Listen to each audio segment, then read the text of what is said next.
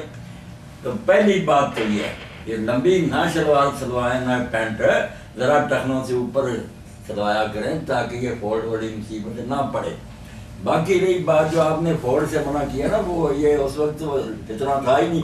شلوار قمیص اور وہ یہ قمیص پہنی ہوئی ہے کوئی, تو اس کو پوری بنی ہوئی کو پھر اس طرح طے کرنا. اگر ہے نا چھوٹی مثلاً بنیان ہے یا ہاف سلیپ پھر کوئی بات نہیں, نماز درستی درست. اگر ہے پوری بنی ہوئی بنا ہوا بازو, پھر آپ اس کو طے کریں نا. اس کو علماء کہتے ہیں کہ منع کیا گیا.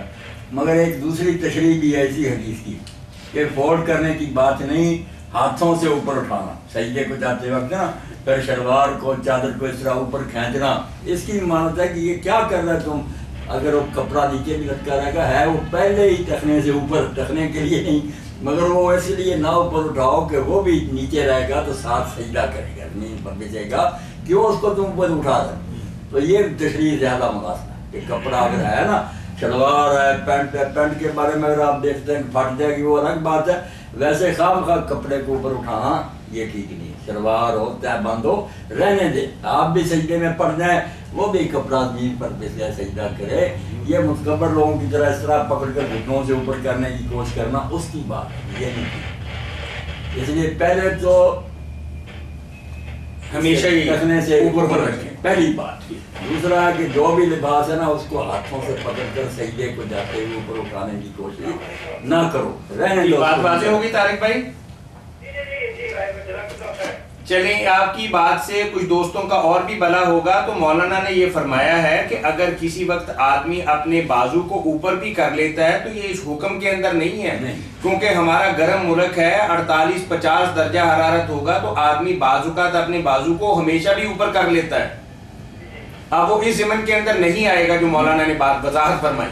جو امام مالک رحمۃ اللہ علیہ نے بازو کے بارے میں کہا نا, وہ بھی طارق بھائی سنے سارے کہ نماز سے پہلے شروع کرنے سے اگر آپ نے یہ اس طرح طے بھی کر لے نا یہ کوئی بات نہیں, مگر نماز تو ویسے شروع کی اور نماز کے دوران خیال آیا اور اس طرح کرتے رہے جیسے عرب لوگ کئی اپنی گھڑیاں دے, وہ بری بات کہ اب نماز چھوڑ کر اس کی طرف ہوگا.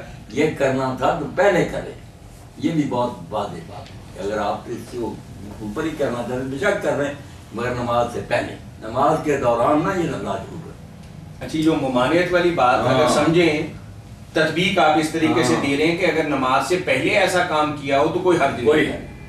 وہ آپ سے جو آپ کہتے ہیں وہی بن جاتے ہیں. ٹھیک, اندر نماز کے پھر درست کرنے کی کوشش کرنا. ٹھیک ٹھیک, چلیں بہت سارے پہلو میں نے جزاکم اللہ خیر. السلام علیکم ورحمۃ اللہ. وعلیکم السلام.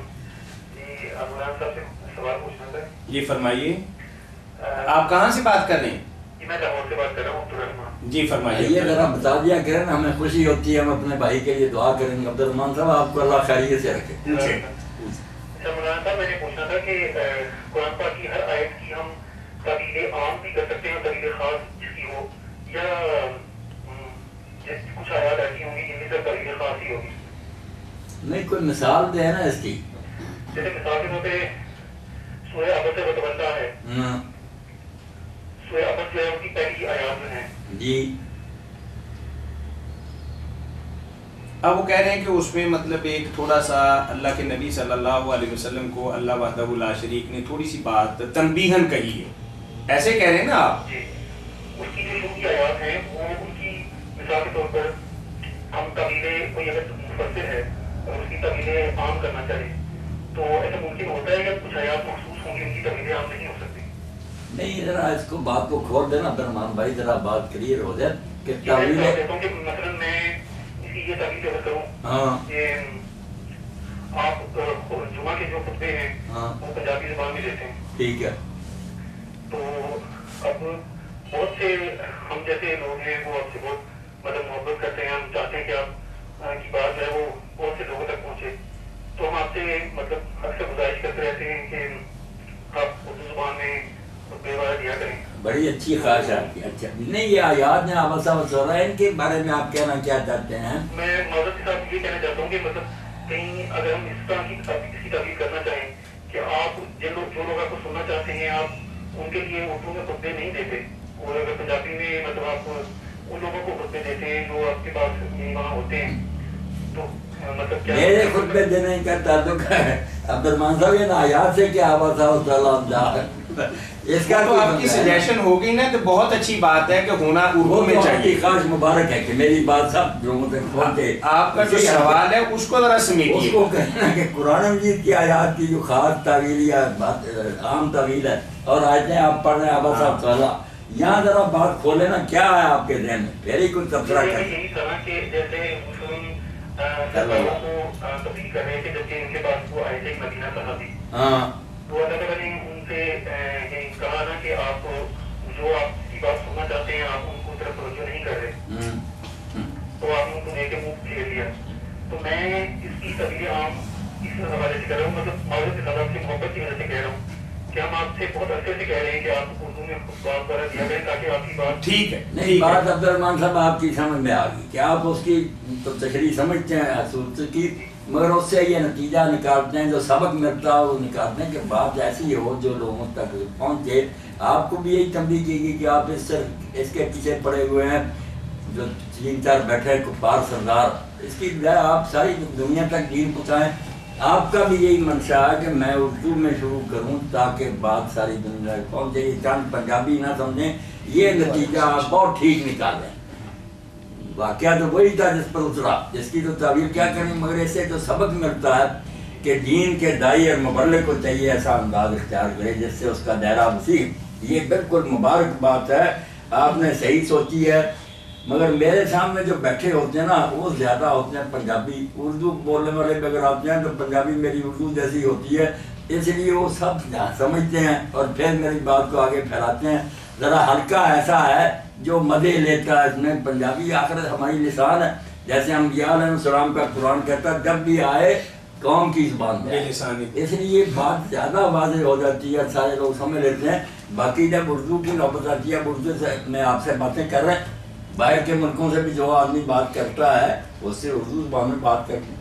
یونیورسٹیوں میں ڈاکٹر لائے دوسرے لوگ بلاتے ہیں، وہاں اردو میں لیکچر دیتے ہیں. اب اسلام آباد سے آیا ہوں، لاہور علمران میں تھا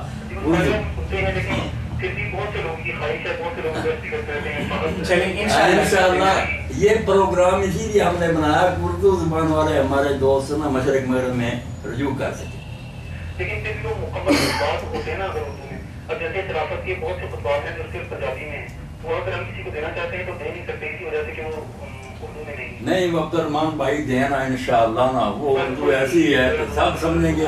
عبدالرحمان صاحب دیکھیے اللہ تعالیٰ مولانا کی عمر دراز فرمائیں، 75 ایئرز اولڈ ہیں، نصف صدی کا قصہ ہے کہ ایک خاص زبان کے اندر بات کر رہے ہیں. تو ایسا نہ ہو کہ جو اصل ہم ان سے نکلوانا چاہتے ہیں زبان کی بدلی کی وجہ سے شاید وہ نہ نکل سکے. کوئی دشواری یہ بھی ہوتا ہے. مادری زبان بدلی نہ ہماری اردو پھر ایک 50 سال کی ایک ممارست ہو گئی، اس کو بدلنا تھوڑا مشکل ہوگا. آپ کی خواہش اپنی جگہ، اللہ تعالیٰ آپ کو جزائے خیر عطا فرمائے. الحمدللہ. باقی عبدالرحمان صاحب اردو زبان سے واقف ہوں، پڑھا ہے شروع سے، لیکن شاعری بھی ادب بھی سب پڑھا ہے، اس زبان سے واقف ہوں. مگر یہ پنجابی ہے یہاں نا جو میرا حلقہ نا سامنے سامعین کا، ان کو بڑی مرغوب ہے اور وہ بہت متاثر ہوتے، جادو ہو جاتا ہے جب اصل زبان میں بات ہوتی۔ ویسے بھی ایک لمبی آدھی صدی گزر گئی اسی زبان میں بات کرتے۔ جی السلام علیکم ورحمۃ اللہ۔ وعلیکم السلام ورحمۃ اللہ وبرکاتہ۔ جی بھائی، جی میں اقبال کر رہا ہوں لندن سے۔ ماشاء اللہ اقبال صاحب کیسے ہیں؟ آپ کی بھی خواہش تھی کہ فتاوا پھر سے شروع ہو جائے، بار بار آپ کا اصرار بھی تھا۔ یہ جاوید بھائی کے ساتھ ہوتے ہیں۔ بہت مبارک ہو، اللہ پاک نے ایک دن سلسلہ دوبارہ ماشاء اللہ ماشاء اللہ، آپ کو بھی اللہ خوش رکھے، برکت دے۔ ساری تنظیمیں بہت زیادہ کوششیں تھی، جی جزاک اللہ۔ خاص طور سے خصوصی طور سے جاوید بھائی کو بھی اللہ خیر سے رکھے، برکت دے۔ اللہ پاک انہوں نے خوش رکھے۔ اچھا میرا سوال یہ ہے کہ جی جی ضلع مطلب گولڈ اور سونا ہے، ہاں ہاں یہ کہتے کہ 7.5 توڑے کے بعد یہ رزقات شروع ہوتے ہیں۔ جی جی کریں بات، ارے آپ بولتے جائیں نا، آپ بولتے جائیں، آپ سو رہے ہیں۔ 7.5 توڑے کے اوپر زکات شروع ہوتی ہے، مطلب 10 توڑے ہو، 15 توڑے ہو یا 10 توڑے ہو۔ وہ مجھے یا کسی دوست نے بتایا کہ اگر وہ آپ کے گھر میں استعمال ہو رہا ہے، چاہے وہ 10 توڑے ہے چاہے وہ 15 توڑے ہے، تو اس میں زکات نہیں ہے، کیا ایسا ہی ہے؟ نہیں اقبال بھائی، جب تک سونا 7.5 تولے نہیں نہ ہوتا اس وقت تک معافی ہے۔ جب 7.5 تولے ہو گیا نا، اوپر نہیں، 7.5 تولے جب پورا ہو گیا، اب 7.5 تولے اس پر جتنا ہوگا سب پر زکات ہے۔ اور زکات جو ہے وہ گھر میں استعمال ہو، پڑا رہے، سب سونے پر ہے، سونے کی شکل میں ہو، زیورات کی ہو، استعمال کریں یا ویسے رکھ چھوڑیں، سب پر، مگر شروع 7.5 تولے سے ہو، 7.5 تولے سے کم ہوگا پھر یعنی زکات اس کے 7.5 کے بعد شروع ہے، چاہے وہ گھر میں پڑا رہے چاہے وہ گھر میں استعمال ہو۔ ہاں سب پر ہے۔ اور یہ بھی ہے کہ سارے پر، کئی لوگ سمجھ رہے ہیں 7.5 تولے پر ہے تو 7.5 تولے پر نہیں، یعنی اوپر جو 3-4 تولے ہوتی نہیں، جب لگ گئی پھر شروع سے لے کر سارے پر، یعنی پہلے گرام سے لے کر 7.5 تولے سے 2 گرام بھی اوپر ہے تو سبھی پہ لگے گی۔ پر لگی کیا؟ نہیں بعض لوگ یہ سمجھتے ہیں، مولانا یہی فرما رہے تھے کہ بعض یہ سمجھتے ہیں کسی کے پاس 10 تولے ہیں نا تو کہتے ہیں کہ 7.5 تو نکال دو نا، وہاں تک معافی ہے، چلو 2.5 تولے پر دے، 2.5 تولے پر دے۔ ایسے لوگ بھی ہے نا جو یہ سمجھتے ہیں، نہیں، جب لگے گی نصاب پورا ہو گیا 7.5 تولے یا زیادہ پھر سب پر، یعنی پہلے گرام سے شروع ہو جائے شروع گی۔ سے سب، اس کی قیمت لگا کر نا 40واں حصہ دینا۔ اگر سونا دے دے تو بہت اچھی بات، سونا ہے کہ 40واں ایسا سونا کتنا بنتا ہے، اتنے ماشے وغیرہ وہ دے دے، بہت اعلیٰ۔ اگر یہ نہیں تو قیمت لگا کر 40واں حصہ دے۔ اللہ۔ اور اقبال بھائی آپ خیریت سے ہیں؟ جاوید صاحب ٹھیک ہے؟ اور سب کی طرف سے ان کو سلام کہیے گا بھائی، سب کی طرف سے سلام کہیے گا، بارک اللہ فیک۔ جی مولانا میں چھوٹا سا ایک سوال ہے کہ ہمارے یہاں قرآن، جی السلام علیکم ورحمۃ اللہ۔ جی وعلیکم السلام ورحمۃ اللہ۔ جناب میرا نیا صاحب جو سوال ہے، میرا سوال کرنا سوال یہ ہے کہ اسی اللہ نو مننا ہے، ایک رسول نو مننا ہے، ایک قرآن نو مننا ہے، ایک کعبے والے اس کا کے دوار پڑھنا، لیکن کسی کچھ کیوں نہیں ہو رہا ہے؟ بھی جماعتیں بنائیاں بس۔ بھائی رشید احمد، اللہ آپ کو سلامت رکھے، ملاقات ہو گئی، کافی دنوں سے آپ ملے ہی نہیں، آج ان کی طرف سے چائے بھی ہے یہاں، کئی دنوں سے آپ ملے ہی نہیں، آج اس پر قابو آ گئے۔ اللہ خوش رکھے، برکت دے، آپ میرے بھائی ہیں۔ آپ کا سوال جو ہے نا یہ بہت پریشان کرنے والا ہے کہ سارے لوگ اہل اسلام ہیں، مگر میری آواز کو یہ سارے لوگ کہتے ہیں یہ بالکل غلط کہتا ہے، یہ مولوی صاحب تباہ کر رہا دنیا کو کہ کہتا سب مسلمان ہیں، یہ کہتا شیعہ مسلمان ہیں، بریلوی دیوبندی۔ میری اس آواز کو جو آپ کہہ رہے ہیں نا، اس کو یہ لوگ فتنہ کہتے ہیں، یہ فتنہ ڈال رہا۔ اصل دین یہی ہے کہ شیعہ کو سنی کافر کہیں، وہ سنیوں کو کافر کہیں، بریلویوں کو کافر کہیں، اس کو یہ دین سمجھیں لوگ باللہ۔ اور اگر ہم کہیں کہ بھئی ایک رسول کا کلمہ پڑھ رہے ہیں، وہ کہہ رہے ہیں محمد رسول، اور اذانوں میں کہتے ہیں اشہد ان محمد رسول، اس کے بعد اور کسی ثبوت کی جو عقیدے نا باقی کہ قرآن کی آیت کو کوئی سمجھتا ہے اس کا معنی یہ ہے، دوسرا سمجھتا ہے یہ ہے. اب قرآن میں سے بہت بڑے بڑے عالم گزرے جن کو معتزلہ کہتے ہیں، شیعہ کہتے ہیں، خوارج کہتے ہیں، انہیں یہ سمجھ آیا کہ اللہ تعالیٰ کو کوئی نہیں دیکھ سکتا، نہ اس دنیا میں نہ اگلی دنیا میں. اللہ ایسی شے ہی نہیں کہ وہ دکھائی دے سکے، وہ اس سے بالا برتر، وہ روایت باری کے منکر ہو گئے. لا تدرک الابصار انہوں نے پکڑ لیا کہ اللہ کو نہیں دیکھ سکتا. کچھ ہم ہو گئے جو سمجھتے ہیں کہ نہیں کسی نہ کسی صورت میں وہ نظر آئے گا. دونوں قرآن سے سمجھتے ہیں، حدیثوں سمجھتے ہیں. اب ان میں سے کافر نہیں کو مرنا چاہتا، جس آیت سے جو اس کو سمجھ آئی نا وہ دل و جان سے سمجھتا ہے کہ اللہ کے رسول کا قرآن کا یہ مطلب. تو بسم اللہ مبارک ہو، اللہ رسول کریم ہے. کچھ تانگ دینا وہ سینے سے نکالیں گے، بچہ تو نے ٹھیک سمجھا تھا. دوسرے نے جو سمجھا اس کو بھی پیار دیں گے کہ شاباش تو نے اپنے باپ کی بات نہیں کی تھی، تیرے خیال میں اللہ کے رسول کی بات. ایک بات جو آج دہرا دیں، جو ان سب لوگوں کے غور کرنے کی جو ماڈلی کراتے توبہ پبلک تو الگ رہی، انہیں اللہ ہدایت دے کہ رسول کریم علیہ السلام نے غزوہ خندق کے بعد جب حکم ہوا کہ بنو قریظہ پر چڑھائی کرو، یہودیوں کا قبیلہ جنہوں نے وقت پر غداری کی، حکم ہوا ان کو تباہ کر. مدینے میں رہتے ہوئے انہوں نے معاہدے کے خلاف غداری کر لی. تو نبی کے علیہ السلام نے اعلان فرمایا، سادہ سی بات کہی کہ کوئی آدمی عصر کی نماز بنی قریظہ کے علاوہ نہ پڑھے. ایک حکم دیا. اب جب چلتے چلتے دیر ہو گئی تو وقت ہو گیا.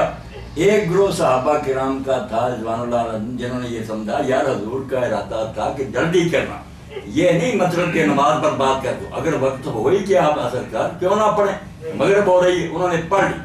دوسروں نے کہا ہم یار راستے میں مغرب پڑھ لیں گے، سب پڑھ لیں گے، اثر نہیں پڑھیں گے بنو قریظہ کے علاوہ. ایک خیال وہ کہنے لگے، حضور نے کہا اثر نہ کسی جگہ پڑھنا.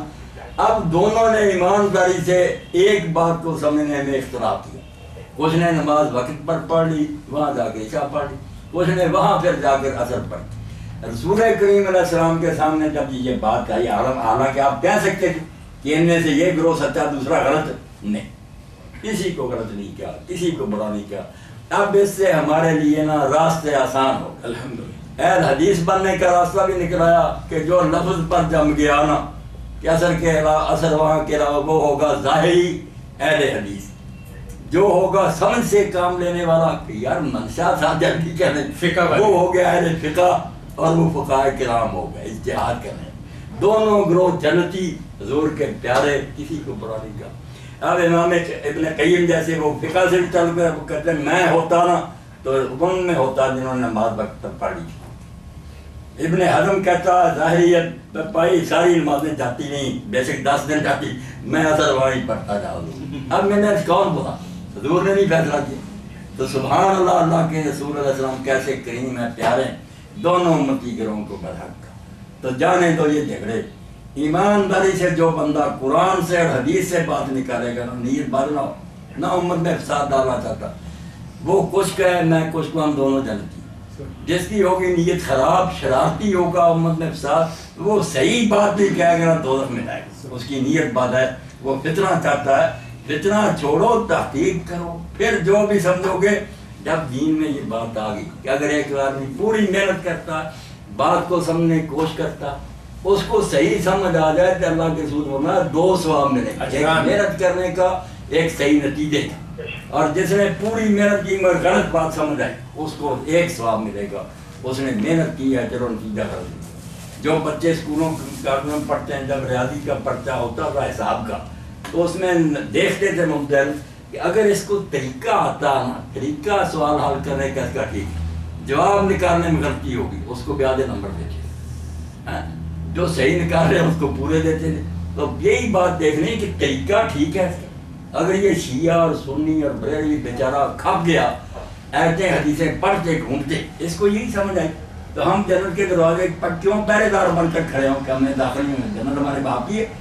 بریلوی جاتا ہمیں کیا ٹکڑی پہ ہمارا بھائی، شیعہ جائے جو بندی جائے، جو نیت بات والا وہ اہل حدیث اور دیوبندی جہنم، اس کا زیادہ فتنے کا. جزاکم اللہ احسن الجزاء. ہم بھائی رشید بھائی فساد نہیں کرتے، ہر جگہ یہ کہیں گے،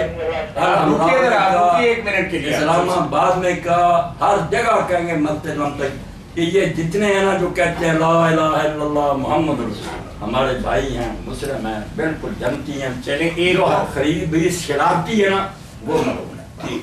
صوفی صاحب ایک تو میں بتانا یہ چاہ رہا تھا کہ الحمدللہ آپ کا بیٹا 2-3 دوستوں کو ساتھ لے کے آیا ارسلان. ایک تو خوشی کی بات یہ ہے کہ وہ مولانا کا بہت زیادہ فین ہے، اور دوسری بات یہ ہے کہ آپ جو مجلہ نکالتے ہیں علم و آگہی، اس کی بھی وہی تھیم ہے کہ سارے مسلمان ہم اکٹھے مل کے چلتے ہیں، وحدت امت کا پرچار آپ کرتے ہیں. اللہ تعالیٰ آپ سب کو جزائے خیر عطا فرمائے. بہت شکریہ جی، بہت شکریہ. ٹھیک ہے. مولانا میرا سوال یہ تھا کہ قرآن کریم نے میراث. الحمدللہ. جی السلام علیکم ورحمۃ اللہ. وعلیکم السلام. جی بھائی. ہیلو. جی السلام علیکم. وعلیکم السلام. جی فرمائیے بھائی. سر سوال کرنا تھا میں نے. جی کون بات کر رہے ہیں بھائی؟ میں جی ربی پیٹے سے بات کر رہا ہوں. جی فرمائیے بھائی. اچھا سر ایسے یہ مناسب کا جو قرآن اور کربلا سیمینار جو ہمارا ہوتا ہے لاہور میں ہوتا ہے جی جی تو اس کے بعد کافی مطلب ہے کہ انٹرنیٹ پہ لوگوں نے اعتراضات وغیرہ کیے ہیں، تو وہ میں بنانا اس لیے کرنا چاہ رہا تھا کہ ایک ریکارڈ بھی ہو جائے. چلیں آپ کا وہ میں نے میل نکال لی ہے، مولانا کو دے دیا ہے. انشاءاللہ کسی جمعے کے خطبے کے اندر انشاءاللہ اس کی وضاحت کر دیں گے، کیونکہ ہمارا اس وقت تو پروگرام بڑا شارٹ ہوتا ہے، اس میں پوری تفصیل اور وضاحت نہیں کی جا سکتی. سر دوسرا میں نے آپ سے پوچھا تھا کہ یہ مناسب سے پوچھا کہ جو اسلامک بینکنگ ہے ہاں ہاں یہ کہیں کلیئر کر دیں. جی ٹھیک ہے ٹھیک ہے. جامعہ الازہر والے اور یہ جو نشانی علماء جو ہیں جی جی وہ یہ کہتے ہیں کہ یہ جو موجودہ سود ہے یہ وہ سود نہیں ہے جو قرآن میں بنا ہے. یہ تو علی حسین جب بات کہتا ہے نا کہ جو سود قرآن کے نزول کے زمانوں میں تھا وہ استحصال تھا، غریب مجبوری سے لیتے تھے قرضہ، ان سے لوگ ظالم دیتے تھے، سود وہ حرام تھا. اب یہ تجارتی سود جو ہے کہ لوگ اپنا کاروبار بڑھانے کے لیے لیتے ہیں، اتنا لاکھوں کروڑوں کماتے ہیں، یہ کوئی نہیں وہ سود. یہ باتیں ان کی علی حسین بالکل سود ایک ہی ہے، غریبوں سے لیا جائے، کاروبار والوں سے لیا جائے. جو اصل در پر زائد لے نا کسی شکل میں، پیسے تو گزار ہے نا، اگر میں کسی کو رقم دے دیتا ہوں قرض، اس کے مکان میں رہتا ہوں کہ جب تک تم پیسے نہیں دے گا میں تمہارے مکان میں، یہ بھی سود ہے. قرض پر کسی قسم کا نفع لینا سود ہے، اور یہ ظلم عظیم ہے کہ کاروبار کرنے والے بیچارے جو ہے نا وہ خطرے میں ہیں، پتہ نہیں نفع ہو یا تباہ ہو جائے. یہ آرام سے بس لیتا رہتا ہے، جون کی طرح خون چوستا رہتا ہے کہ میں نے جتنے لینے تم بھائی. اگر ایمانداری سے یہ تجارت کر رہے ہو تم، یہ کاروبار ہے تو اکنامکس اس کی اجازت دیتی ہے کہ ایک فریق جو ہے نا وہ رسک رہے اور دوسرا آرام سے کنارے پر بیٹھا پیسہ لگتا رہا. دو چیزیں دین کے مطابق وہ بینک کریں تو پھر اسلامی ہوں گے، یا مزاربت کریں یا مشارکت کریں. مزاربت کیا ہے کہ پیسے دے دے وہ بینک کو ایک آدمی، اور وہ کہا کہ یار جو نفع ہوگا نا اس حساب سے تقسیم کر دیں گے، اگر نقصان ہوگا تو میرا ہی ہوگا. مزاربت میں پھر کام کرنے والے کا نقصان نہیں ہوتا، جس کے پیسے ہوتے ہیں انویسٹر جس کو کہتے ہیں، جو سرمایہ اس کا کم ہو جاتا ہے. نفع ہوگا تو تقسیم کر دیں گے، وہ بھی یہ مقرر نہیں کہ اتنے پیسے لینے ہیں، نہیں شرح مقرر کریں گے کہ اگر نفع ہوگا تو 25% یا 100% 70% اس کو ملے گا، اتنا اس کو ملے گا نسبت. اور اس میں یہ ہوگا کہ نفع ہوگا تو اس نسبت سے تقسیم کر لیں گے. اگر خسارہ ہوگا بینک کے ساتھ کریں گے کسی مرد کے ساتھ، خسارہ اسی کا ہوگا جس کا سرمایہ رب المال. یہ ہوتی ہے مزاربت. اور جو شراکت ہے کہ بینک بھی کچھ پیسے لگائے یا آدمی بھی لگائے، اس میں نفع نقصان دونوں ہوتا ہے کہ نفع ہوگا تو ہم اس حساب سے تقسیم کریں گے، اگر نقصان ہو جائے گا تو پھر دونوں پارٹیاں اس طرح پر. یہ دو چیزیں جب تک یہ نہیں ہوتی اس کا نام اسلامی بینک رکھیں اور خدا رکھیں، سب فراڈ ہے، دھوکہ دینے کا طریقہ ہے، اسی سود پر لیبل لگا دیتے ہیں، دوسرا کچھ نہیں. یعنی آپ کہنے کا مطلب یہ ہے کہ جو کنونشنل بینکنگ ہے وہ تو یعنی کہ سود ہی ہے. سود ہی، یہ سب سود ہے. یہ جو اسلامک بینکنگ چل رہی ہے یہ بھی یعنی کہ جو روایتی آپ آتی ہے یہ جو اسلامک بینک پاکستان میں نہیں، کوئی اسلامی بینک نہیں، یہ سود ہی. یہ مولانا تقی عثمانی سے انہوں نے ہیرا پھیری سے فتوے لیے، مگر ایک شاعر رسالہ کراچی سے نکلتا دیوبندی علماء کا 100 سے زیادہ نے فتوے دیے کہ تم نے ڈالر لے کر دین خراب کر دیا تھا. کس طرح حلال ہے یہ سارا؟ سود اور حرام ہے. نہیں، کسی جگہ نہیں، اور یہ ہو بھی نہیں سکتی. علی حسین میں صاحب کہہ دوں، سود ختم نہیں ہو سکتا جب تک ہم دنیا کی سپر پاور نہ بن جائیں کہ ساری دنیا ہماری مٹھی میں ہو، کہ نہ سود لیں گے نہ کسی علاقے میں کسی کو لینے دیں گے. جیسے حضور پر میں جب اقتدار ہو گیا، ورنہ ایک پارٹی سود ختم کرے کس طرح کرے گی؟ ہم آپ نہیں لیں گے مگر دوسرے لوگ کاروبار جو کرتے ہیں ملک ہم سے وہ کہیں گے ہم نے تو سود لینا، ورنہ تجارت بند ہو جائے گی.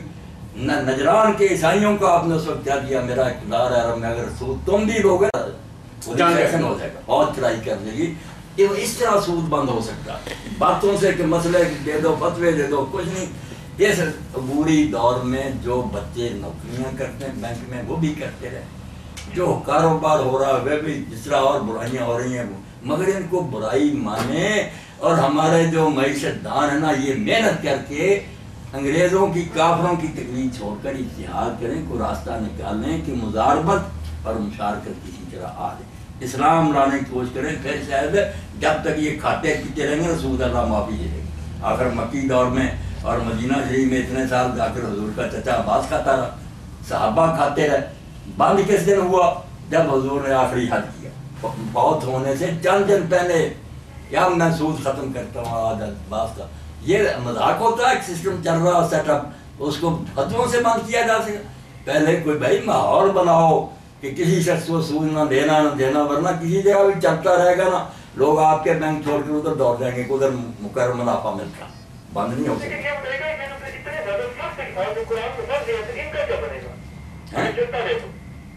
نہیں چلتا رہے مگر بدلنے کی کوشش کریں نا. میں ساتھ ہی کہہ رہا ہوں کہ سارے مسلمان اپنی رات کرتے ہیں کہ ہم غلاظت کے ڈھیر پر بیٹھے ہیں، نجاست پر، اس سے جان چھڑانی ہے. سمجھدار لوگوں نے کوئی طریقہ نکالنا جس سے سود میں ختم ہو، وہ کوشش جاری رکھنی. یہ نہیں کہ آرام سے کھاتے رہو، مگر اس وقت یہ معاشی مثال بیان کرنے کا کوئی کہہ دے کہ یہ انشورنس حرام ہے، کیا ہے، لوگوں کو مصیبت میں ڈالے گا. وہ انشورنس قائم کرو جو اسلامی حکومت میں کہ کوئی دیتا ہے حصہ یا نہیں پریمیم. سارے ملک کے لوگ جو انشورڈ ہو، ہر بندہ اطمینان سے رہے کہ یار میرا خزانہ تباہ ہو گیا، پھر کیا بیت المال بحال کر دے. غریب سمجھے میرے پاس کچھ نہیں ہوگا، میرے بچوں اور بچیوں کی حکومت کا خزانہ.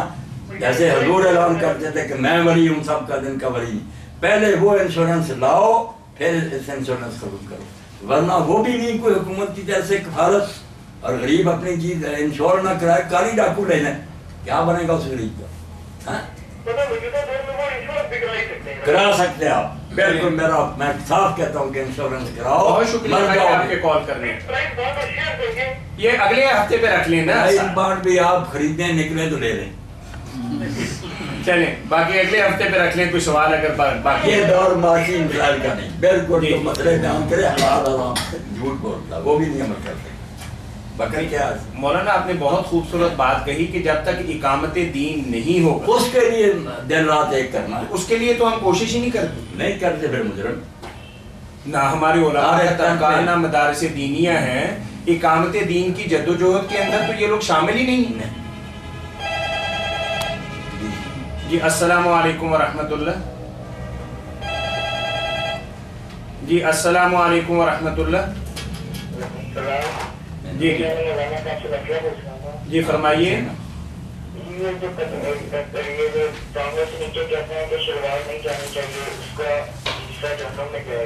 جی بالکل یہی بات، یہ بالکل سچی بات. اللہ کے رسول علیہ السلام سے نا سنی شیعہ دونوں مسلکوں میں ایک ہی فتویٰ ہے کہ ٹخنوں سے نیچے جو لباس ہوگا نا دوزخ. بالکل ناجائز ہے یہ بات، تکبر کی بات ہے، غرور کی بات ہے. پھر لوگ کہتے ہیں اگر اوپر ہوگا لوگ ٹھٹھے کریں گے تو پتہ تو چل گیا کہ آپ ٹھٹھوں کی وجہ سے اندر لوگ مسکین سمجھیں گے، اس سے بچنے کے لیے تکبر کرتے ہیں کہ نہیں چودھری بن کر دکھاؤں نیچے. یہی تو کر کے دکھانا کہ لوگ ٹھٹھے کرتے رہیں، آپ سنت پہ عمل کرتے ہیں. قربان جائیں حضرت عمر رضی اللہ تعالیٰ عنہ زخمی ہوئے بے ہوشی طاری ہوتی ہے. ایک نوجوان خبر کے لیے آیا اور ملاقات کر کے جب جا رہا تھا دیکھا آپ نے کہ اس کا کپڑا تو زمین پہ کس طرح. صحیح بخاری میں آپ نے اس کو کہا بیٹا کپڑے کو اوپر کر، ایک تو اللہ کا حکم آنے گا تو، دوسرا کپڑا صاف رہے گا، اگر گھستا جائے گا گندگی لگے گی. اس وقت بھی نہیں رکے کہ اس بچے کو میں مرتے وقت بھی صحیح بات سمجھا دوں.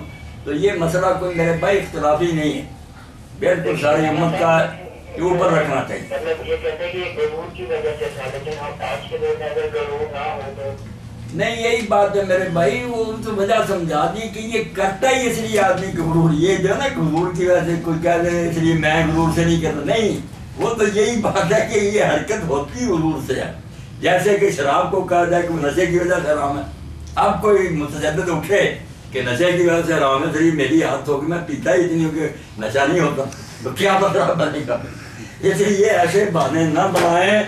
سیدھی بات ہے کہ آپ کو تکلیف کیا کہ کپڑا نیچے کر دیں. تکبر جو ہے کہ بڑا بننا چاہتے ہیں. چلیے بہت شکریہ بھائی آپ کا. مفتی صاحب میری طرح یہ نا کہ دیکھا میرا بچہ نیچے کرتا، میں نے بھی مسئلہ نرم کر دیا. جی السلام علیکم ورحمۃ اللہ.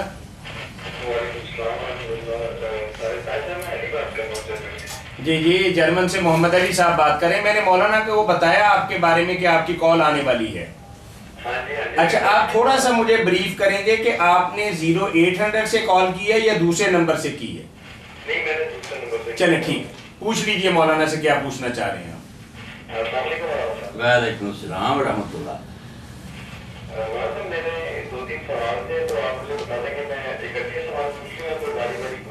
نہیں کوئی ایک ایک کر کے پوچھ لینا، جس اگر زیادہ ہو گئے پھر ہم معذرت کر لیں گے. چلیں ایک سوال تو کیجئے نا آپ. جی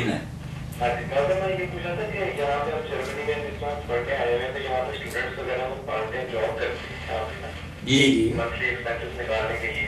تو کیا وہ ٹھیک ہے اگر ہم اس پہ ارننگ کر لیتے ہیں، ہمارے منتھلی 1000 نکل جاتے ہیں اس سے، تو وہ ٹھیک ہے؟ نہیں، آپ کو قانونی طریقے سے گورنمنٹ آف جرمن منع کرتی ہے کام کرنے سے؟ نہیں، پتہ کیا دو طرح کے کام ہوتے ہیں یہاں پہ. ایک تو جرمن گورنمنٹ الاؤ کرتی ہے جو اسٹوڈنٹ کا کام وہ ہوتا ہے، اور ایک دوسرا ہوتا ہے کہ اس میں آپ یہ کہ آپ ٹیکس نہیں پے کرتے. تو یہاں پہ آپ نا اپنی محنت دوسری جو جس ٹائپ کا بھی کام ہوگا وہ کر لیں گے، لیکن اس میں آپ کو ٹیکس نہیں پے کرنا پڑے گا. لیکن جو گورنمنٹ الاؤ کرتی ہے اس میں آپ کو ٹیکس پے کرنا پڑتا ہے. ٹھیک ہے، میں آپ کے سوال کو واضح کر دیتا ہوں. مولانا یہ بھائی فرما رہے ہیں محمد علی صاحب جرمن سے کہ ہم لوگ یہاں پڑھنے کے لیے آئے ہوئے ہیں تو ہمیں کام کرنے کی بھی اجازت ہے، اور جب ہم کام کرتے ہیں تو مخصوص حصہ اپنی انکم میں سے ٹیکس کی شکل کے اندر گورنمنٹ آف جرمن کو ادا کرتے ہیں. اور بعض اوقات ہم کسی ایسی جگہ پہ بھی جاب کر لیتے ہیں کہ جہاں گورنمنٹ کو بھی نہیں پتہ چلتا، وہ رولز اینڈ ریگولیشن بھی ہمارے اوپر نہیں آتے اور ہم ان کا ٹیکس بھی بچا لیتے ہیں اور حکومت کے معاملات کو وائلیٹ کرتے ہیں. تو کیا ایسا کرنا جائز ہے؟ یہی سوال ہے نا آپ کا؟ بالکل ٹھیک. چلیے آپ بھائی یہ سمجھ لیں، باقی جو غیر ممالک میں رہ رہے ہیں خواہ وہ غیر مسلم اسٹیٹس ہیں، مسئلہ سمجھ گئے بڑا نازک مسئلہ ہے کہ جن ملکوں میں آپ ویزا لے کر جاتے ہیں ان ملکوں کے قوانین آپ کے لیے شریعت ہیں. سن لیں یہ بات، یہ نہ کوئی کہا کہ وہ کافر ہے اور ان کے ہم علاقوں میں رہ رہے جو بھی چیک کرے. استعمال جو ہے نا امن دے کر کسی علاقے میں جانا، اس گورنمنٹ سے ویزا لینا کہ وہ ہمیں امن فراہم کرے. آواز آ رہی ہے اب آپ کو؟ مولانا کا بھی سنے ذرا تھوڑا. بہت اللہ کے لیے خدا کے بندو اسلام کو بدنام نہ کرو. کوئی کام جو اس ملک کے قانون کے خلاف ہو ایسا ہی جیسے آپ نے قرآن کے خلاف کیا. آپ اس ملک میں گئے کیوں تھے؟ اپنے آپ ایک معاہدہ ہو جاتا ہے کہ میں اس ملک میں آ رہا ہوں، میں اس ملک کے قانون کی اطاعت کروں گا. یہ انڈرسٹوڈ ہوتا ہے. اس لیے اس ملک میں جتنی باتیں ہیں شریعت یہ کہتی ہے کہ اب وہ اوفو بالعقود، تمہارے وعدے ہو گئے ہیں. ایک ایک بات کا اقرار تم نے کیا. کوئی قانون توڑو گے، ٹریفک کا، تجارت کا، تعلیم کا مجرم ہوگے، اللہ رسول کے مخالف ہوگے. اس علاقے میں یا جاؤ نہ جاتے وقت پھر سارے قانونوں کی. اس لیے جو کہتے ہیں نا کہ غیر قانونی طریقے سے وہ ٹیکس نہیں لگتے، یہ سب نجائز. آپ صرف وہ کام کریں جس کی اجازت وہ حکومت دیتی ہے، اس کے ٹیکس دیں. یہ آپ کے ویزے میں ایک معاہدہ ہے شریعت کی طرف جو اپنے آپ ہو گیا. آپ سرحد میں داخل ہوئے اور یہ آپ کے ذمہ آ گیا. یا ایھا الذین آمنوا اوفوا بالعقود. یہ تو علماء اسلام نے پہلے ہی واضح کر دیا. خبردار یہ بہانہ نہ بنانا کہ وہ کافر. ایک منٹ محمد علی بھائی رکیے ذرا. محمد علی بھائی رکیے ذرا. محمد علی بھائی پہلی بات مولانا نے یہ بتا دی کہ آپ دنیا کے کسی بھی ملک کے اندر جاتے ہیں وہاں کے قوانین پر عمل کرنا قرآن و سنت ہی کی طرح ہے کہ آپ نے ان کے ساتھ ویزا لگواتے وقت ایگریمنٹ کر لیا کہ آپ میں ملک کے اندر وہی کروں گا جو آپ چاہیں گے. بات واضح ہوگی مولانا؟ اس کے خلاف نہیں. ٹھیک ہے. اور دوسرا سوال آپ کیا کریں گے؟ جی نماز کی رائے سے متعلق ہے کہ نماز وغیرہ کے لیے جہاں تو مسجد صرف ایک ہے شہر میں، تو ہمیں آنے جانے میں تھوڑی پرابلم ہو جاتی ہے. اور دوسرا یہ کہ جب چلے بھی جاتے ہیں تو وہاں پہ جو امام مسجد ہے وہ کوئی بھی نہیں ہوتا مقرر ہے، کوئی بھی آدمی بندہ جماعت کرا دیتا ہے اور ان کی جماعت کی ادائیگی کا جو طریقہ ہوتا ہے وہ مجھے کچھ نہ ٹھیک نہیں لگتا. اچھا شلوار اوپر ہوتی ہے اور جلدی جلدی رکوع سجود وغیرہ کرتے ہیں وہ ٹھیک ہے ایک مسئلہ ہی نہیں ہوتا کہ نا میری نماز ہو رہی ہے یا نہیں ہوتی. ارے بھائی آپ کو اگر کوئی ساتھی ملتا ہے کہ جو ان کے ساتھ مل کر اپنی بلڈنگ میں یا دفتر میں کر لیا کرے جماعت تو ثواب جماعت کا مل جائے گا.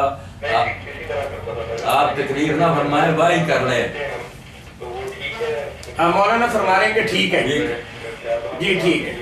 اور یہ بھی سمجھ لیں کہ شاید آپ کی طرح کچھ اور دوست ہوں جن کو کوئی ساتھی بھی نہ ملے جماعت کے لیے, وہ بھی سن لیں, پاکستان میں ہوں یا پوری دنیا مسلمان سن لیں کہ کوئی مرد عورت بغیر اذان اور اقامت کے نماز نہ پڑھے, بے شک اکیلا پڑھے. سن لو یہ بات, ہر بندے کے لیے اذان کے کلمے دہرانا سنت. ٹھیک ہے, جماعت کے لیے کہ اذان کافی ہے.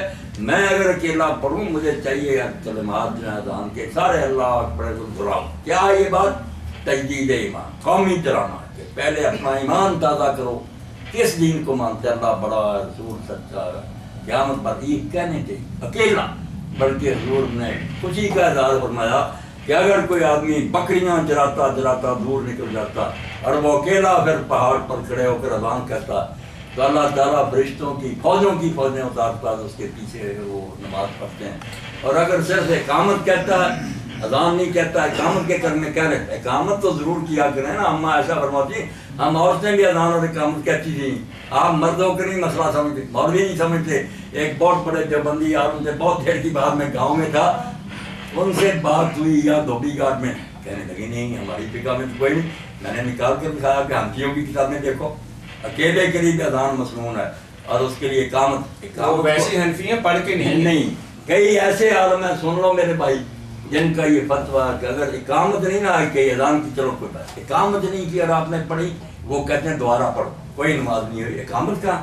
اس لیے ساری عورتیں مرد یہ عادت بنائے کہ جب نماز شروع کریں تو اقامت ضرور کریں, بے شک اکیلے ہوں, پھر اللہ کے فضل سے جماعت کا بھی ثواب ملے گا, 2 فرشتے ہوں گے پیچھے اور ایمان بھی تازہ ہو جائے گا. اللہ اکبر اشہد ان لا الہ الا اللہ اشہد ان محمد رسول اللہ, حی علی الصلاۃ حی علی الفلاح قد قامت الصلاۃ. اللہ اکبر. یہ مسئلہ پکا اپنے ذہن میں. علی بھائی بہت شکریہ آپ کے کال کرنے کا. اگر کوئی سوال باقی ہے تو اگلے ہفتے تک کے لیے اٹھا رکھیے گا. جزاکم اللہ احسن. میں ذرا سوال روک کرنا, یہ علی اسلام میرے ساتھی ہیں, ان کی طرف سے ایک آیا ہوا یہ.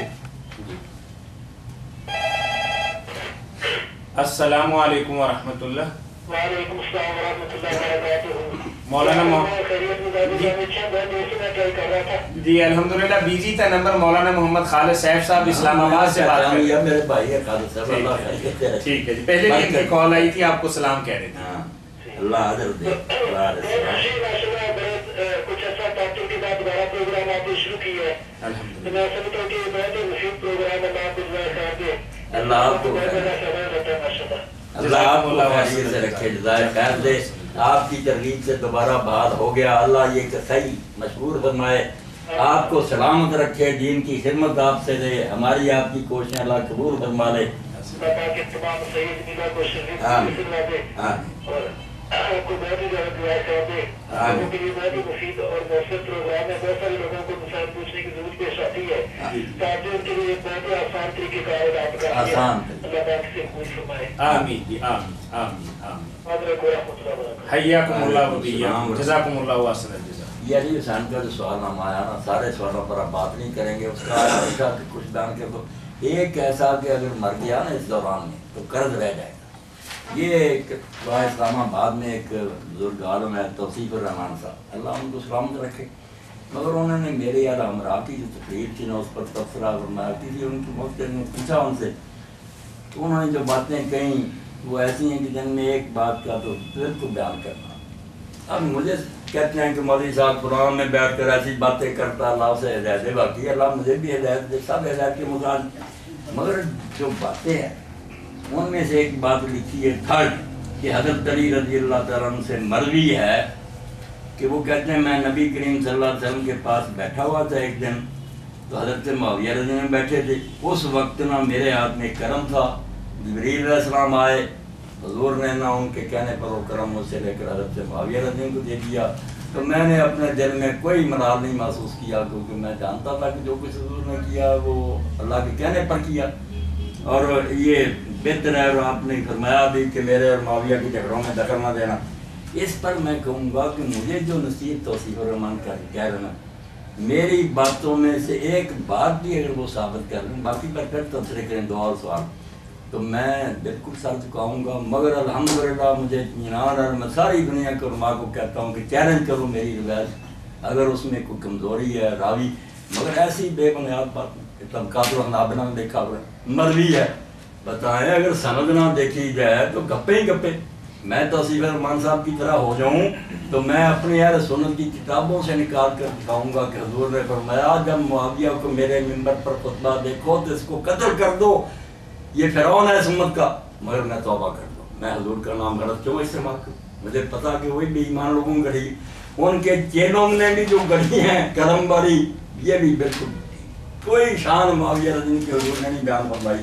وہ ٹھیک ہے، حضور کے ساتھ سے حضور کے رشتہ دار بھی ہیں، اللہ تعالیٰ انہیں انعام دے. میں کبھی بد دعا میں یزید کے حق نہیں کبھی برا کہتا، مگر گپے نہیں مارنی تھی. تو یہ بات جو نا اس لیے میں نے کہہ لی رہ گئی، کام خراب ہو. کوئی یہ روایت نہیں، کوئی کرم حضرت علی سے لے کر حضرت معاویہ کو نہیں دیا، نہ حضرت علی نے ان کی فضیلت بیان کی. حدیث کے جتنے عالم ہیں، مولا علی قاری ہیں، امام ابن قیم ہے، ابن جوزی ہے، جتنوں نے کتابیں لکھی ہے جھوٹی روایتیں رکھی ہیں موضوعات، وہاں صاف لکھا ہوا ہے لم یصح فی فضل معاویہ کا حدیث قط. کھنگالنے کے بعد سارے علماء نے کہا حضرت معاویہ کی شان میں ایک حدیث بھی صحیح ثابت نہیں ہے. بالکل لکھا امام ابن حجر نے اور امام توفۃ الراوی امام مبارک پوری میں کہ دشمن جو تھے حضرت علی کے، انہوں نے گھڑ کر نہ حدیثیں رسالے بنائے کہ حضرت معاویہ کو علی کے برابر کرنے کی، علی یار علی کو بہت بہتر ہے، علی کے ساتھ پاسنگ کرنے کی جھوٹ بولا. اور وہ امام احمد بن حنبل صادق کہتے ہیں امام زاہد کہ سب جھوٹی ہیں، کوئی شان نہیں، بس مسلمان سے اللہ اللہ کر دو. تو یہ کرم کس سے نہ حضرت علی نے ان کی فضیلت بیان کی. یا ہمارے شہر کے ایک عالم دین نے کتاب لکھی، اس میں اس نے لکھا کہ حضرت علی رضی اللہ عنہ نے کہا کہ جو میری طرف سے مارے گئے، جو حضرت معاویہ کی طرف سے مارے گئے، سب جانتی مصنف ابن ابی شیبہ. اب میرا ایک شاگرد چلا گیا، میں نے اس کو نکال کر دکھائی، اس نے جا کے کہا مولانا یہ حدیث ہے کہ حضرت علی نے فرمایا میرے طرف سے جو مرے اور حضرت معاویہ سب جانتی. ہاں ابھی دکھاتے ہیں. جب نکالی تو میں نے جو دکھایا تھا آگے، اس نے لڑکے نے کہا مولانا آگے کیا لکھا؟ مولانا کے پھر ہونٹ ہلنے لگے، جھوٹے تھے. آگے لکھا تھا کہ جو ساتھ مارے گئے ہیں وہ جنتی ہے، مگر آخر میں فیصلہ میرے اور معاویہ کے درمیان رہ جائے گا کہ اب اس میں سے کس نے دوزخ میں جانا، کس نے جنت میں جانا. ہم جو لیڈر ہیں نا ہم پکڑے جائیں. یہ فکرہ کھا لیا. جب یہ پڑھایا پھر کہنے لگے میں معاویہ کو دوزخ دے دوں. اس نے کہا نہیں اللہ یہ بات نہیں، اللہ انہیں بھی جنت بھیج دے. مگر آپ نے دھوکہ کیوں کیا؟ جو روایت لکھی پوری لکھ دے. آدھی کے جو پیچھے ہیں لوگ ان پہ چلے ٹھیک ہے پیچھے لگے ہوئے، کہا جو پیچھے ہیں اور مرے ہیں جنت ہی ہیں، مگر معاملہ آخر معاویہ پر آ کر جائے گا کہ اب ان میں سے کس نے بھگتنا ہے. تو مطلب یہ کہ ٹی روایتیں لکھنے کا کیا فائدہ؟ سچی بات لکھو. اب یہ ہے نا کہ طبقات الحنابلہ میں ہے، یہ نکال کر اور لکھ بھی پہلے دیا کہ مروی ہے، حالانکہ سب جانتے جب ہمیں کہا نا مروی ہے، رویہ یقال کیلا، بے بنیاد بات کہ ایسا کہا جاتا ہے، لوگ ایسا کہتے ہیں، بے سر و پا بات. اور اتنی بڑی بات مولوی صاحب کے مقابلہ میں تم نے کہی ہے تفسیر الرحمان صاحب. اب ایمانداری کی بات یہ ہے کہ اگر تم اللہ سے ڈرتے ہو تو یہ روایت نکال کر پھر طبقات الحنابلہ میں لکھی کا کوئی فائدہ نہیں. ادھر ہمارے یہاں ترمذی ہے، ابو داؤد ہے، اتنی چوٹی کی کتابیں ان کی ساری لکھی ہوئی نہیں ہم مانتے. حالانکہ سمجھیں اگر سند نہ دیکھی جائے کہ بیان کرنے والے کون ہے معتبر، تو جس کا جیتا ہے جو جیتا ہے مختار. میں نے کہا یہ حدیث لکھی ہوئی کہ معاویہ کے منبر پر قتل کر، مگر اس کی بیان کرنے جھوٹے. میں نہیں جھوٹی بات کروں گا، میں ان علماء سے بھی کہتا ہوں کہ سچی باتوں کی طرف آ جاؤ. پھر اگر قصور نکلتا تو قصور مانو. قصور ماننے سے قیامت آ جاتی. آدم علیہ السلام سے غلطی انہوں نے مانا نہیں، نبی تھے، ربنا ہم سے غلطی اللہ معاف. بھائی سیدھی طرح مان لو کہ بشرطے یہ کام ہم سے غلط کی بات. اس کے بعد کیا ہم نے گالیاں دینی ہیں، یہ دوزخ بھیجنا توبہ ہمارے بزرگ ہیں. تو ایک بات جو تھرڈ لکھی تھی نا وہ اس کی وجہ میں نے ضرور سمجھی کہ یہ اگر موت ہوگی پتہ نہیں موت کا تو یہ قرض رہ جائے. اب یہ سن رہے ہیں سارے. علی حسین بھی کہے اور اس کا ساتھی بھی جس کا ذکر کیا وہ بھی جائے اور توصیف الرحمان صاحب بھی کوشش کریں اور نکال کر کے دکھا دیں کہ حضرت طریقے کی صحیح روایت ہو. بسم اللہ. ورنہ یہ ہے نا مناظرے کرنے کا شوق چھوڑیں. جو میں کہہ رہا ہوں ایک فقیر درویش خدا کے لیے اس کو سوچو. میری عمر گزری ہے. تم کہتے شیعوں کی گود میں. نہ مجھے شیعوں سے محبت ہے نہ سنیوں سے نہ کسی سے. میں جو کچھ دین حق کہتا اس کو جزاکم اللہ اللہ دیکھوں گا اس کی بات کو. جزاکم اللہ احسن الجزاء. فتاوی آن لائن اسلامی تعلیمات کا پروگرام ہر اتوار عصر تا مغرب آپ کی خدمت میں پیش کیا جاتا ہے. آپ بھی اپنے مسائل کے حل کے سلسلہ میں ہمیں کال کر سکتے ہیں. کال کرنے کے لیے ہمارا نمبر ہے 080011777. مولانا اس خوبصورت مناسبت کے موقع پر آپ کے ایک چاہنے والے نے ایک چھوٹا سا آپ کے لیے تہنیتی پیغام بھیجا ہے. میں چاہتا ہوں سب بھائیوں کو یہ پڑھ کے سنیں. انہوں نے کہا جی بسم اللہ الرحمن الرحیم. میاں طاہر صاحب اور مکرمی و محترمی مفتی مولانا محمد اسحاق صاحب حافظہ اللہ کی خدمت اقدس میں عاجزانہ سلام عرض کرتا ہوں. فتاوی آن لائن کی تیسری نشست جاری ہے. آپ کو اور آپ کی پوری ساتھی ٹیم کو مبارکباد پیش کرتا ہوں اور دیار غیر میں ہمارے بسنے والے محترم مکرم بھائی صاحبان اور محبت رکھنے والے سب احباب کو بھی اور جتنے بھی سننے والے ہیں اور دیکھنے والے ہیں ان کو میں سلام بھی پیش کرتا ہوں اور مبارکباد بھی دیتا ہوں. اور ساتھ انہوں نے فرمایا کہ دعا ہے کہ اللہ تعالیٰ یہ چراغ ہمیشہ جلتا رکھ اور اس کی روشنی سے ہمارے گھروں اور دلوں میں بھی روشنی کی یہ شمع ایمان کے ساتھ منور کر دے. حضرت مفتی مولانا محمد اسحاق مدث اللہ علی کی خدمت اقدس میں گزارش ہے کہ وہ ہمارے لیے دعا بھی فرمائیں اور اللہ تعالیٰ آپ سب کو خوش و خرم رکھیں. آپ کا بھائی رشید احمد. بس اس پر میں آخری کیا کہ ختم کریں کہ مولانا توصیف الرحمان صاحب نے اللہ علیہ السلام رکھے میرے لیے دعا کی کہ اللہ انہیں ہدایت دے. باقی ہر لمحہ ہم ہدایت کے محتاج ہیں. اہدنا الصراط المستقیم بھی نہیں اٹھا سکتے مگر یہی دعا میری ان کے لیے بھی. وہ بھی جدل اور مناظرہ پہلے بھی ان کا سر جھگڑے بریلویوں سے جھگڑوں سے نجات پائیں. یہ جھگڑے کوئی بات یہ ایک بیماری ہے. اس کی بجائے تحقیق کی طرف آئیں کہ جو دوسرے کہتے ہیں بیچارے ان کو بھی غور سے سنو. اب میں اس جمعہ کے خطبہ میں ایک حوالہ دوں گا جو دہرا دوں کہ بڑا دیوبندی عالم ان دنوں مشہور جو ساری دنیا کو للکارتا الیاس گمن. اس نے ایک کتاب لکھی ہے بریلویت 500-600 صفحے. میں چھوڑتا نہیں کوئی سب پڑھتا ہوں کہ یہ کیا بمباری کر رہے ہیں ایک دوسرے کے خلاف. اس کا حل سوچتا ہوں. میں سوچتا ہوں بریلویوں نے کیا سوچنا کہ یار اپنے ایک مسلمان گروہ پر اس نے وہاں ٹھٹھا اڑاتے ہوئے کہ مولانا احمد رضا خان بریلوی رحمۃ اللہ علیہ نے ایک جگہ کہا کہ میں اس نوبت کو پہنچ گیا میں اپنی بیماریاں بڑھاپے کی وجہ سے جہاں عالم کے لیے بھی سنتیں جو ہے نا مقدہ وہ معاف ہو جاتی ہیں خدا کے نفر. میں نے نفر چھوڑ دیا مگر سنتے پھر بھی ادا کر رہا ہوں. حالانکہ میں اس سٹیج پر ہوں کہ جہاں سنتے بھی معاف ہو جاتی. وہاں لکھتا ہے گھومن کہ یہ مسئلہ دنیا کی کسی کتاب میں نہیں. اس کو اعلیٰ حضرت کہتے ہو یہ کہتے ہو. اس نے یہ گپ مار دی کہ سنتے معاف ہو جاتی. اللہ کے بندے اور تو گزارا تم رد المختار فتاوی شامیہ ہی دیکھ لیتے سنن اور نوابط کا بیان تو تمہیں صاف پتہ چلتا تھا کہ وہاں لکھا ہے کہ جو عالم دین ہے لوگوں کو مسائل بتاتا ہے اس کے لیے سنتیں جو ہے نا معاف ہو جاتی ہیں. اور بڑے بڑے علماء جو ان کو نہ سنتے چھوڑو یہ خلق خدا جو بیٹھے ان کو دین بتاؤ فرض ہی کافی ہے. اور کئی علماء نے یہ کہا کہ سنتے فجر کی 2 پڑھ لے عالم اس کی ذرا دیر باقی اس کے لیے معاف. کتاب میں فتویٰ اتنی بڑی کتاب لڑکار کر لکھ رہے پتہ تمہیں ہے ہی نہیں تمہاری کتاب میں مسئلہ. تو اس لیے میں کہتا ہوں خدا کے لیے بم نہ برساؤ نہ بریلویوں پر نہ شیعوں پر نہ دیوبندیوں پر. جو بریلویوں میں جو رسالہ لکھا خدا خط اس کا بھی اس خطبہ میں ذکر کرنا کہ ایک جاہل کہتا ہے کہ سب کا نماز جنازہ درست ہے نماز پر. وہ جاہل میں ہی نام لیے گئے. ایک جاہل یہ کہتا حالانکہ یہ ہے یہ ہے یہ سب ان روایتوں کا پوسٹ مارٹم کروں گا کہ مفتی صاحب ان میں کوئی جان ہے خدا کے لیے امت کو لڑانے سے بعد آؤ. یہ جو روایتیں تمہیں لکھ رہے ہو جھوٹی ہیں. جن میں سے ایک نمونے کے طور پر ریکارڈ وہاں ہی کرانی کہ ایک جنازہ آیا اور کوئی مثال ہی نہیں کہ نبی علیہ السلام کے سامنے ایک جنازہ آیا آپ نے پڑھنے سے انکار کر لیا. لوگوں نے پوچھا حضور آپ تو سب کا جنازہ پڑھ لی. اس کے فرمایا یہ حضرت عثمان رضی سے بغض رکھتا تھا اس لیے میں اس کا جنازہ نہیں پڑھوں. اس سے بنیاد بنا لیتے ہیں کہ جو شیعہ ہیں وہ بغض رکھتے ہیں اس لیے ان کا جنازہ کوئی نہ پڑھے جو پڑھے گا نکاح لوٹ. بھائی یہ جہاں لکھی ہے ترمذی میں وہاں آگے تو لکھا ہوا کہ اس کا فلاں راوی جو ہے سارے علماء حدیث کے نزدیک کو ضعیف، اور ظلم کرتے اتنی چوری کہ جس کتاب سے نقل کر رہے اس کے آگے لکھا ہو کہ کس ساری کی.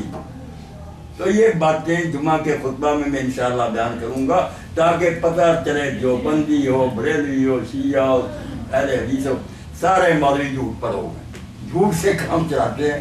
جن کتابوں کا حوالہ دیتے ہیں وہاں بات کچھ اور ہے، دکان چمکانے کے لیے. اللہ سے ناراض ہو جائے، ورنہ اگر یہ اللہ سے ڈر جائے نا اور گروہ بندی تو اگلے دن ہی صلح ہو گئی، اکٹھے نماز پڑھیں گے، محبت کریں گے. کیا ہے باتیں مسلمانوں میں اگر اختلاف ہوگا قیامت ہے.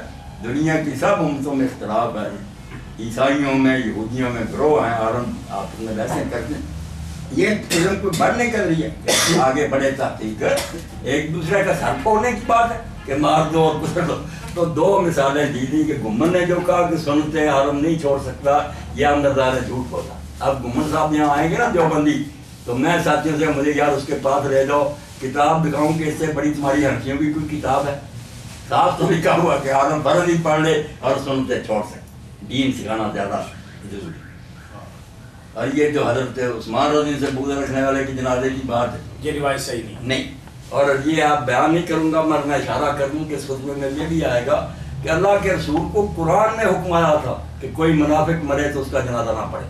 اور کئی منافقوں کو حضور جانتے بھی تھے، مگر ایک بھی واقعہ نہیں کوئی دکھا سکتا کہ بعد میں کسی کا جنازہ پڑھنے سے حضور نے انکار کیا. صرف حضرت عثمان والی چھوٹی کا نہیں، باقی کسی کا نہیں پڑھا. وہ منافق کہاں چلے گئے؟ ایت واپس چلی گئی. یہ سوال سارے علماء مجھے بتائے کہ پھر جو حکم تھا کہ کسی منافق کا جنازہ نہ پڑھ، مرے وہ، کیوں نہیں آپ نے جنازہ چھوڑا؟ کیا وجہ ہوئی؟ اور یہ بھی قرآن میں تھا کہ اے نبی کافروں سے جہاد کر اور منافقوں سے. یہ بھی قرآن کیا ہے. آپ نے جہاد کیا، مدینے میں منافقوں کے ساتھ جنگ لڑی، پھر ان ایسوں کا کیا گناہ؟ حال میں بتاؤں انشاءاللہ نہیں ہوا. انشاءاللہ دو ایتے حضور نے عمل نہیں کیا. کیوں نہیں کیا؟ یہ ڈھونڈنا پڑے. یا ایھا النبیو جاہد الکفار والمنافقین واغلظ. صاحب تو حکم تھا کافروں سے بھی جہاد کر، منافق کوئی جہاد نہیں. منافق آرام سے مدینہ میں ولا تصلی علی احد منہم مات، ان میں سے کوئی مرے تو ہر کوئی اس پر نوافل عمل نہ پڑے. تو پھر مرے ہی آپ کی زندگی کیوں جنازے پڑھتے رہے؟ ایک بھی قصہ نہیں کوئی دکھا سکتا کہ آیا ہو جنازہ تو آپ نے کہہ دیا قرآن نے مجھے روک دیا میں منافق کا جنازہ نہیں. بڑا مشکل سوال ہے اور حل اس کا انشاءاللہ جمعہ میں جزاکم اللہ احسن الجزا. ہم شکر گزار ہیں مفتی اعظم پاکستان محترم مولانا محمد اسحاق مدد علی کے، جو آپ کی طرف سے آنے والی فون کالز اور دیگر سوالات کے جوابات مرمت فرما رہے تھے. میں بتاتا چلوں کہ مولانا محترم ستیانہ روڈ پر رحمان جولر والی گلی کے اندر خطبہ جمعہ ارشاد فرماتے ہیں، اور جمعہ کے خطبہ کے بعد مولانا کے وہاں ایک علمی مجلس کا انعقاد ہوتا ہے. اگر آپ کے دل دماغ اور ذہن کے اندر کچھ مزید سوالات ہوں، تاریخ کے حوالے سے، وضاحت کے حوالے سے، کوئی حدیث دیکھنا چاہتے ہوں، کوئی اور تشریح پوچھنا چاہتے ہوں، تو آپ وہاں تشریف لا سکتے ہیں. اس کے ساتھ ہی ہمارا پروگرام فتاوی آن لائن کی اختتام پذیر ہوتا ہے. آپ بھی اپنے مسائل کے حل کے سلسلہ میں ہمیں کال کر سکتے ہیں. کال کرنے کے لیے ہمارا ٹول فری نمبر ہے 08001117777. اس کے ساتھ ہی مجھے اور محترم مولانا صاحب کو اگلے ہفتے تک کے لیے اجازت دیجیے. اللہ حافظ. السلام علیکم ورحمۃ اللہ وبرکاتہ. کہ مشرق مغرب میں جس کا ارادہ نہ کسی مسئلے میں بات کرے وہ وہاں سے کرے گا، یہاں آ جائے. اگر تسلی نہ ہو تو مجھے پھانسی